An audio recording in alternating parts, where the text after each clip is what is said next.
புரட்சித் தலைவர் எம்ஜிஆர் அவர்கள் தான் முதலமைச்சராக பொறுப்பேற்று நிறைவேற்றிய பல திட்டங்களுள் மகத்தான திட்டமாக போற்றப்படுவது ஏழை குழந்தைகளுக்கான சத்துணவு திட்டம். எம்ஜிஆர் அவர்கள் தன் இளமை காலத்தில் வறுமையின் கொடுமையை அறிந்திருந்தார்.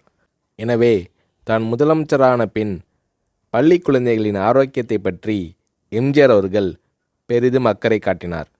பள்ளிகளில் படிக்கும் ஏழை குழந்தைகள் பலர் சத்தான உணவு இன்றி மெலிந்தும் நோய்வாய்ப்பட்டும் இருப்பதைக் கண்டு மனம் வருந்தினார் எம்ஜிஆர். ஏற்கனவே தமிழக பள்ளிகளில் பெருந்தலைவர் காமராஜர் ஆட்சி காலத்தில் தொடங்கப்பட்ட மதிய உணவு திட்டம் நடைபெற்று கொண்டிருந்தது. எம்ஜிஆர் அத்திட்டத்தை 1/7/1982 அன்று சத்துணவு திட்டம் என்ற பெயரில் பயனுள்ள திட்டமாக மாற்றினார்.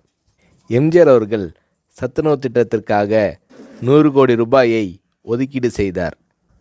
முட்டை, காய்கறிகள் அதிகம் கலந்த சத்துள்ள உணவு 5 முதல் 14 வயது வரை உள்ள குழந்தைகளுக்கு வழங்கப்பட வேண்டும் என்பதே சத்துணவு திட்டத்தின் குறிக்கோளாகும். இந்திய பொருளாதார முன்னேற்றம், தொழில் முன்னேற்றம் என்பதை விட இன்றைய குழந்தைகளின் பசியும் ஆரோக்கியமும் அவசியம் என்பதை உணர்ந்தே சத்துணவு திட்டத்தை நான் அறிமுகப்படுத்தினேன் என்று சத்துணவு திட்டம் பற்றி எளிமையாக விளக்கமளித்தார் எம்ஜிஆர்.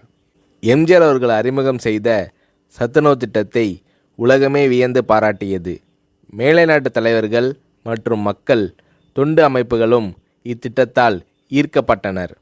ஏழை குழந்தைகளின் ஆரோக்கியத்தை பற்றி அக்கறை கொண்ட தலைவர் தமிழக முதல்வர் எம்ஜிஆர் தான் என்று மேலை நாடுகள் எல்லாம் எம்ஜிஆர் அவர்களை போற்றி பாராட்டின.